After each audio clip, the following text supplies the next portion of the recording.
요즘 가끔 이런 생각 들지 않으세요? 이 나이에 나는 뭘 해놓은 걸까? 앞으로 더 좋아질 게 있기는 할까? 누가 물어본 것도 아닌데 밤이 되면 이런 질문이 마음속에서 혼자 울립니다. 낮에는 괜찮은 척합니다. 밥은 먹고 할 일은 하고 사람들 앞에서는 웃기도 합니다. 그런데 혼자 남으면 괜히 가슴 한쪽이 서늘해집니다. 이 불안, 당신이 약해서 생긴 게 아닙니다. 부처님은 이 상태를 인생의 방향이 바뀌기 직전 나타나는 마음이라 하셨습니다. 우리는 흔히 잘 안 풀릴 때 불안하다고 생각합니다. 하지만 불교에서는 다르게 봅니다. 진짜 아무 변화가 없는 삶에는 불안도 생기지 않습니다. 불안은 늘 움직이기 직전에 찾아옵니다. 물도 가만히 있을 때는 잔잔하지만 방향을 틀기 직전 가장 크게 흔들립니다. 지금 당신 마음이 흔들린다면 그건 인생이 아직 끝나지 않았다는 신호입니다. 부처님은 이런 말씀을 하셨습니다. 과보는 고요할 때 맺히지 않는다. 변하려 할 때 먼저 흔들린다. 지금의 답답함, 지금의 허전함, 지금의 막막함은 잘못 살아왔다는 증거가 아닙니다. 이제 다른 길로 가려 한다는 징조입니다. 특히 말년에 가까워질수록 이 불안은 더 선명해집니다. 젊을 땐 바쁘다는 이유로 느끼지 못했던 감정들이 이제는 숨을 곳 없이 드러나기 때문입니다. 그래서 많은 분들이 이 시기를 이렇게 착각합니다. 이제 내 인생은 내려막이구나. 이제 좋은 일은 다 끝났구나. 하지만 불교에서는 이 시기를 복이 들어오기 전 그릇을 비우는 때라고 말합니다. 복은 꽉 찬 그릇에는 들어오지 않습니다. 이미 기대, 집착, 후회, 비교로 가득 찬 마음에는 새로운 운이 머물 자리가 없습니다. 그래서 인생은 복이 오기 전에 먼저 마음을 흔들어 비웁니다. 괜히 외로워지고, 괜히 지난 인생이 떠오르고, 괜히 눈물이 날 것 같아지는 이유, 그건 인생이 당신을 정리하고 있기 때문입니다. 부처님은 이 시기를 이렇게 표현하셨습니다. 잎이 떨어질 때를 나무의 끝이라 부르지 않는다. 다음 계절을 준비하는 때라 부른다. 지금의 당신은 잎이 떨어지는 시기일 수 있습니다. 하지만 뿌리는 그 어느 때보다 깊어지고 있습니다. 그래서 오늘 이 이야기를 끝까지 들어주셨으면 합니다. 왜냐하면 지금부터 나오는 말년에 반드시 나타나는 복의 신호들은 이미 당신 삶 어딘가에서 조용히 시작되고 있을지도 모르기 때문입니다. 이걸 알아차리는 사람과 그냥 지나치는 사람의 말년은 완전히 달라집니다. 첫 번째 복의 신호. 사람이 하나둘 떠나기 시작한다. 이상하지 않으세요? 예전엔 그렇게 자주 연락하던 사람이 어느 순간부터 조용해집니다. 말 한마디 안 싸웠는데도 자연스럽게 멀어집니다. 괜히 마음이 쓰입니다. 내가 뭘 잘못했나? 내가 부족해서 그런가? 이 질문이 밤마다 올라옵니다. 특히 나이가 들수록 사람이 떠나는 일은 유난히 아프게 느껴집니다. 젊을 땐 새로운 인연이 생길 거라는 막연한 기대라도 있었는데 이제는 앞으로 더 줄어들기만 하는 건 아닐까 하는 두려움이 따라옵니다. 그래서 많은 분들이 사람이 떠나면 자기 인생이 실패한 것 같다고 느낍니다. 하지만 부처님은 사람이 떠나는 시기를 전혀 다르게 보셨습니다.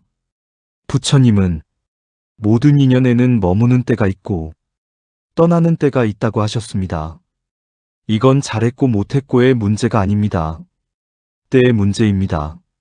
어떤 인연은 함께 웃으라고 오는 인연이고 어떤 인연은 참는 법을 배우라고 오는 인연이며 어떤 인연은 이별을 통해 집착을 내려놓게 하려고 옵니다.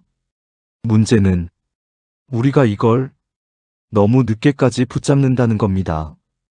이미 마음은 멀어졌는데 의무로, 정으로, 미안함으로 계속 이어가다 보면 그 인연은 축복이 아니라 짐이 됩니다. 불교에서는 이걸 인연의 업이 다했다고 표현합니다. 업이 다했다는 건 벌을 받는다는 뜻이 아닙니다. 역할을 마쳤다는 뜻입니다. 그런데 우리는 이때 자꾸 이렇게 생각합니다. 그래도 내가 더 노력해야지. 내가 조금만 참으면 되지. 이 나이에 사람 잃으면 안 되잖아. 부처님은 이 생각이 마음을 가장 지치게 만든다고 하셨습니다.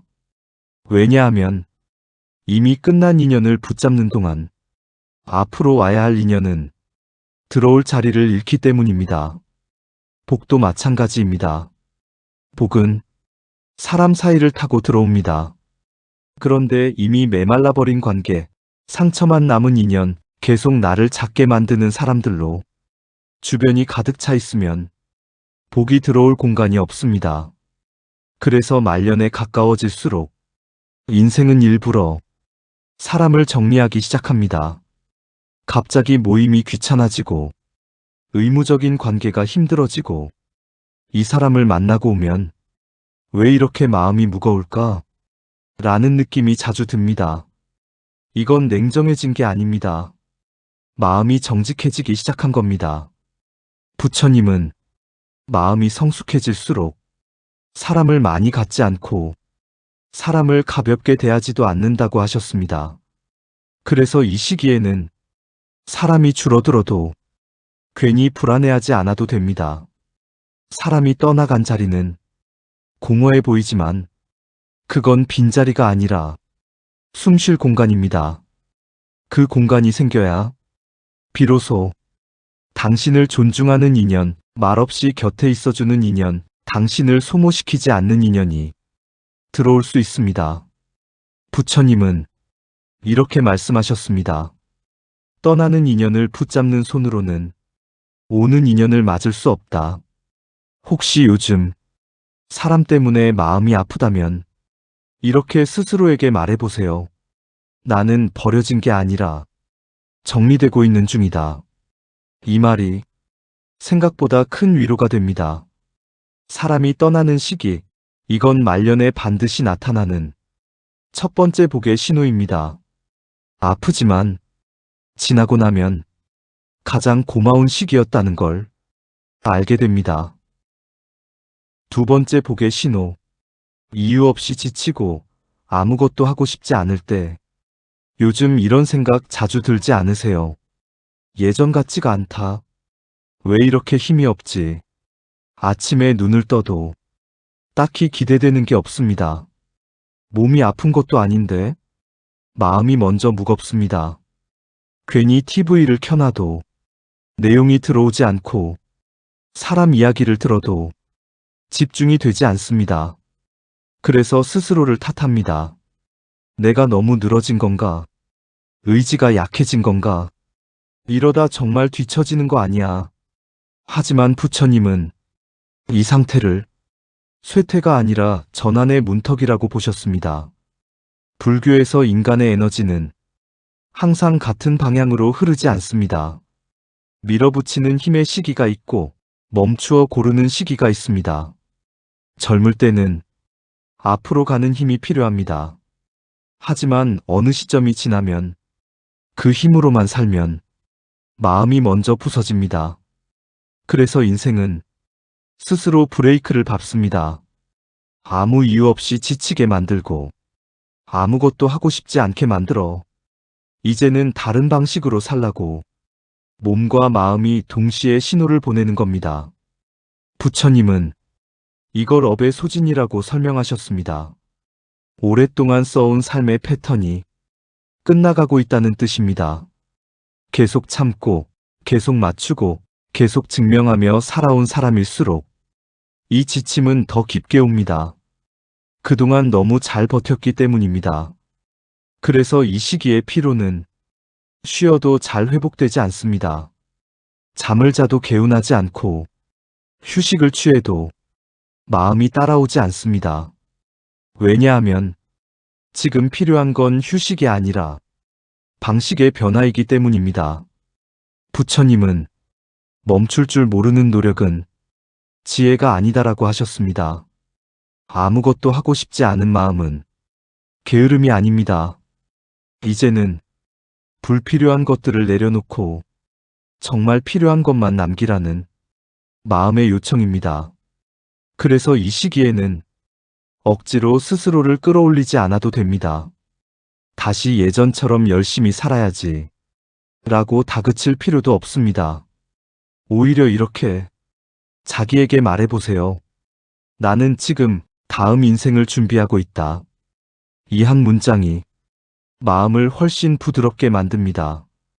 부처님은 쉼을 두려워하지 말라고 하셨습니다.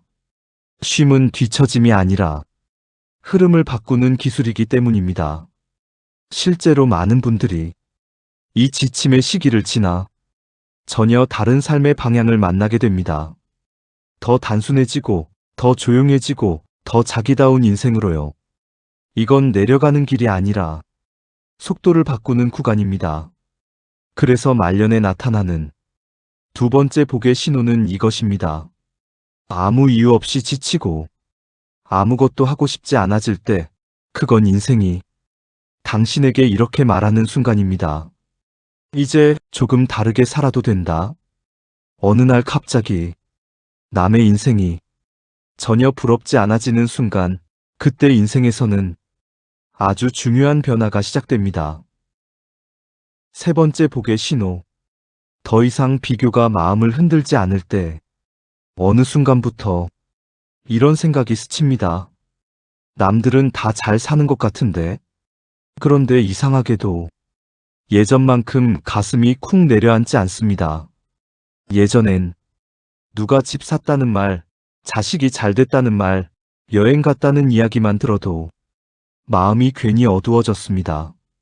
그 비교는 부러움보다 자기 자신을 깎아내리는 방향으로 흘러갔습니다.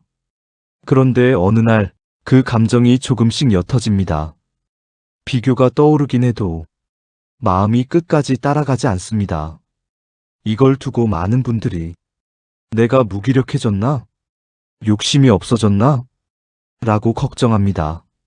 하지만 부처님은 이 순간을 지혜가 감정 위로 올라오는 시점이라고 하셨습니다. 불교에서 말하는 고통의 뿌리, 그건 결핍이 아닙니다. 비교입니다. 비교는 남의 인생을 기준으로 자기 삶을 재단하게 만듭니다. 그리고 그 기준은 절대 나에게 유리하지 않습니다. 부처님은 남과 견주는 마음은 끝없는 굶주림과 같다고 하셨습니다. 아무리 채워도 만족이 오지 않습니다. 그래서 인생은 어느 순간이 되면 비교하는 마음을 조금씩 무디게 만듭니다. 그동안 너무 많은 역할을 해왔고 너무 많은 기준에 맞춰 살아왔기 때문입니다. 이제 마음은 이렇게 말하기 시작합니다. 나는 나대로 충분히 살았다. 이 생각이 올라오는 순간 인생은 조용히 다음 단계로 넘어갑니다. 비교가 사라진다는 건 욕심이 없어진다는 뜻이 아닙니다. 욕심의 방향이 바뀌는 것입니다. 남보다 앞서려는 욕심에서 내 삶을 지키려는 욕심으로, 보여주기 위한 욕심에서 평안해지고 싶은 욕심으로요. 부처님은 이걸 족함이라고 불렀습니다. 족함은 포기가 아닙니다. 더 이상 스스로를 학대하지 않겠다는 선언입니다. 이 시기에 사람은 갑자기 단순해집니다. 먹는 것도, 입는 것도, 만나는 사람도 선별하게 됩니다. 그리고 이상하게도 이때부터 운이 조금씩 정돈되기 시작합니다. 쓸데없는 지출이 줄고, 쓸데없는 약속이 줄고, 쓸데없는 감정 소모가 줄어듭니다. 복은 정돈된 삶을 좋아합니다. 그래서 말년에 나타나는 세 번째 복의 신호는 이것입니다. 남의 인생이 더 이상 기준이 되지 않을 때, 그 순간부터 당신 인생은 자기 궤도로 들어갑니다. 이건 내려놓음이 아니라 제자리를 찾는 일입니다. 네 번째 복의 신호. 작은 것에 마음이 먼저 반응하기 시작한다. 어느 날부터 이상하게 마음이 약해집니다. 대단한 일이 아닌데도 가슴이 먼저 움직입니다. 밥을 먹다 문득, 아, 오늘도 먹을 수 있구나. 이 생각이 들고 아이의 뒷모습을 보다 괜히 목이 메입니다. 예전 같으면 바쁘다는 이유로, 당연하다는 이유로 그냥 지나쳤을 장면들입니다. 그런데 이제는 그 장면들이 그냥 지나가지 않습니다. 이걸 두고 사람들은 말합니다. 나이 들어서 그런가 봐. 괜히 감상적이 됐어. 하지만 부처님은 이걸 전혀 다르게 보셨습니다. 부처님은 마음이 가장 맑아질 때 사소한 것에 먼저 반응한다고 하셨습니다. 마음이 거칠 때는 큰 것만 봅니다. 성공, 결과, 인정, 돈. 그 외의 것들은 눈에 들어오지 않습니다. 하지만 마음이 정리되기 시작하면 삶의 결이 달라집니다. 작은 숨결, 작은 온기, 작은 평안이 먼저 느껴집니다. 그래서 이 시기에는 괜히 눈물이 많아집니다. 슬퍼서가 아닙니다. 살아온 시간이 마음속에서 정리되기 때문입니다. 부처님은 눈물을 이렇게 설명하셨습니다. 눈물은 약함이 아니라 마음이 부드러워졌다는 증거다. 평생 버티며 살아온 사람일수록 이 눈물은 늦게 옵니다. 참을 줄만 알았고 이겨내는 법만 알았기 때문입니다. 그래서 이 눈물은 더 귀합니다. 이 시기에 흘리는 눈물은 후회의 눈물이 아니라 이해의 눈물입니다. 그래도 잘 살았구나. 그때의 나도 최선이었구나. 이런 말들이 이제야 마음 깊은 곳에서 올라옵니다. 그리고 놀랍게도 이때부터 복이 머물기 시작합니다. 복은 흥분한 마음을 좋아하지 않습니다. 늘 조급한 사람, 늘 더 가져야 안심하는 사람에게는 오래 머물지 않습니다. 복은 조용한 마음을 좋아합니다. 작은 것에도 감사할 줄 아는 사람, 오늘 하루를 무사히 보냈다는 사실에 안도할 줄 아는 사람 곁에 천천히 앉습니다. 그래서 말년에 나타나는 네 번째 복의 신호는 이것입니다. 별것 아닌 하루가 괜히 고맙게 느껴질 때, 아무 일 없는 하루가 선물처럼 느껴질 때, 그때 인생은 이미 충분히 좋은 방향으로 들어와 있습니다. 혹시 요즘 이런 순간이 있나요? 아무 말 없이 앉아 있는데 괜히 마음이 놓이는 순간, 아무 이유 없이 괜찮다는 말이 속에서 먼저 나오는 순간, 그건 당신이 무뎌진 게 아닙니다. 마음이 드디어 쉬기 시작했다는 신호입니다. 그리고 이 마음 위에서 마지막 복의 문이 열립니다. 다섯 번째 복의 신호. 이래도 괜찮다는 말이 마음에서 나올 때, 어느 날 상황은 달라진 게 없는데 마음에서 이런 말이 올라옵니다. 그래도 괜찮다. 잘 된 것도 아니고 문제가 다 해결된 것도 아닙니다. 통장도 관계도 현실도 여전히 그 자리에 있습니다. 그런데 이상하게 마음이 덜 흔들립니다. 예전 같으면 같은 상황에서 밤을 새웠을 텐데 이제는 숨을 한번 고르고 다시 하루를 살아냅니다. 이 순간이 말년에 나타나는 가장 중요한 복의 신호입니다. 부처님은 이 상태를 수용이 아니라 신뢰라고 하셨습니다. 포기해서 괜찮아진 게 아닙니다. 체념해서 내려놓은 것도 아닙니다. 삶이 나를 완전히 버리지는 않겠다는 깊은 믿음이 생긴 겁니다. 이 믿음은 누가 가르쳐서 생기지 않습니다. 오래 살아본 사람만이 가질 수 있습니다. 수없이 흔들렸고, 수없이 무너졌고, 수없이 다시 일어나 본 사람만이 마침내 알게 되는 감각입니다. 아, 인생은 나를 죽이진 않았구나.